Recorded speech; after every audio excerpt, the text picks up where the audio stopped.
Ce matin, on repart sur une nouvelle base. Alors, va manifester l'amour de Jésus avec les personnes qui t'entourent.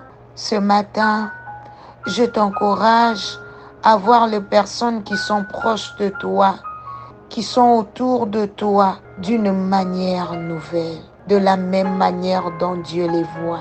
Vois les positifs en chaque. Trop souvent, nous portons plus d'attention aux défauts et aux choses négatives d'une personne. Pense à quelqu'un qui t'est proche et trouve une qualité en cette personne. Aujourd'hui, Dieu veut t'emmener dans une nouvelle dimension. Laisse le Saint-Esprit te conduire. Le Saint-Esprit est là pour emmener encore l'esprit d'unité, pour emmener encore la considération. Le Saint-Esprit est là pour nous donner le courage. Le Saint-Esprit est là pour nous unir. Le Saint-Esprit est là pour répandre la grâce de l'amour. Le Saint-Esprit est là pour répandre l'onction de la prière. Je veux seulement que tu puisses prendre une minute pour prier pour la nuit de prière de demain. C'est vrai que demain, nous allons nous réunir pour prier pour la rentrée. Alors priez que Dieu de te oindre, que le Seigneur te connecte à la prière de demain où nous allons prier pour la rentrée scolaire, la rentrée académique, pour nos enfants qui vont aller dans des daycares, dans des garderies. Prions que le Saint-Esprit puisse être au rendez-vous demain afin que ça soit une année scolaire. Dieu oint, merci de nous accorder cette année meilleure. Au nom de Jésus, Abraham avait 75 ans. Dieu lui a dit: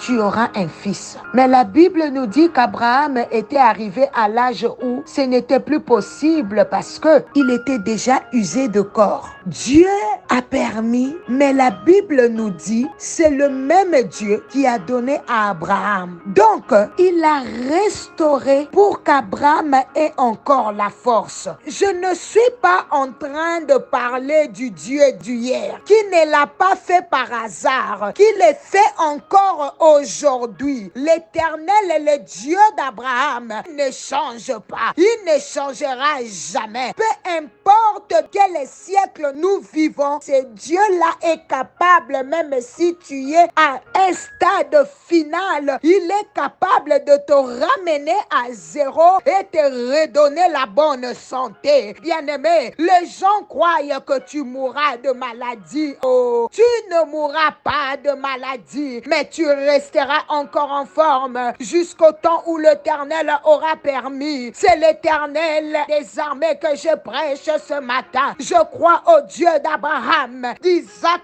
et de Jacob, l'Éternel qui ne change pas. Bien-aimé, souvent l'esprit est moins soigné de nos vies. On ne se préoccupe pas vraiment beaucoup. Et pourtant, c'est l'esprit qui détermine tout. Ce matin, je viens prier que la foi de Dieu nourrisse ton esprit, que l'amour de Dieu nourrisse ton esprit, que ces choses que tu viens d'entendre nourrissent ton esprit au nom de Jésus. Fais de l'Éternel ton appui. Ta force n'est pas dans tes diplômes, pas dans tes mérites, mais ta force, c'est dans ta relation avec Dieu. Un esprit fort va t'aider à te débarrasser du vieux homme, à crucifier le vieux homme. Un esprit fort va toujours t'aider à convaincre la chair, parce que la chair, c'est la source du mal en toi. Un esprit fort va te donner un bon statut spirituel, va t'aider à mieux œuvrer pour Dieu, à plus t'accrocher à lui, à porter toujours des fruits dignes de la repentance pour la gloire de son nom. Tant que le vieux homme sera en toi, il voilera ton identité en Christ.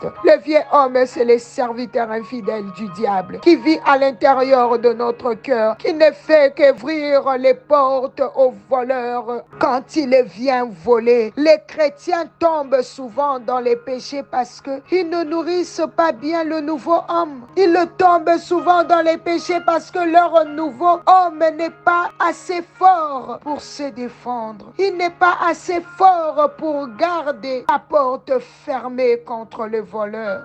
toi qui es sous le sang de ma vie, que le Saint-Esprit inonde et déborde ta vie afin que ton esprit puisse désirer les choses de Dieu au nom de Jésus. Frère, sœur, quand on parle de la nouvelle créature, Dieu ne parle pas du changement du corps. Le corps ne change pas. La nouvelle créature, c'est au niveau de l'esprit. Alors prends la décision de commencer à nourrir ton esprit comme jamais auparavant. Soigne ton esprit. Tout ce que tu as risque de tomber. Mon frère, ma soeur, ça risque d'être difficile quand tu vas prendre conscience. Écoute tout ce que Dieu est en train de faire comme signe ce matin. Avant que quelqu'un se détruise complètement, c'est qu'il a raté plusieurs fois tous les avertissements de Dieu. La plupart du temps, nous ne tenons pas compte des avertissements de Dieu. Dieu te parle, t'appelle à nourrir ton esprit ce matin. Peut-être qu'il est en train de voir quelque chose te secouer. Prie ce matin que sa parole te transfère la joie. La joie de l'Éternel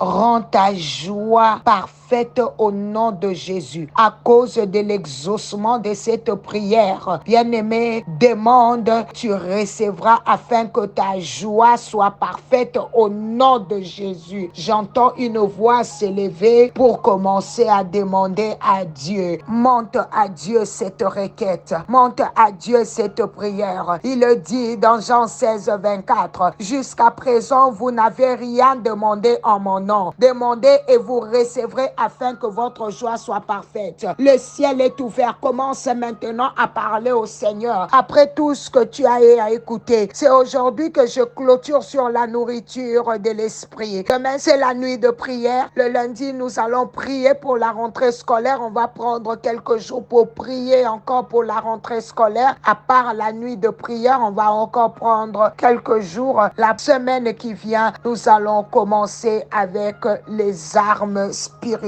Nous sommes toujours dans la série du combat. Et je sais que le Seigneur, par sa grâce, il est en train de nous faire beaucoup de bien. Que Dieu te bénisse pour le travail que tu es en train de faire, pour les âmes que tu es en train de ramener dans le groupe Le Réveil. Que Dieu te bénisse pour les âmes que tu édifies à travers les appels matinales. Que Dieu t'arrose et qu'il se souvienne de ta maison. En ce jour de joie, je prie que Dieu te donne la joie parfaite qui te fera oublier toute tristesse que tu as éprouvée, toute souffrance que tu as endurée au nom puissant de Jésus. Merci Seigneur de nous avoir disposés pour toi. Merci pour cette personne que tu as réveillée le matin pour écouter cet appel matinal. Yahweh éternel, nous sommes bénis en toi. Je te bénis ce matin, tes rendez-vous sont bénis, tes réunions sont bénies, ton travail est béni, tes études sont bénies. Toute personne que tu rencontreras en ce jour verra Jésus en toi.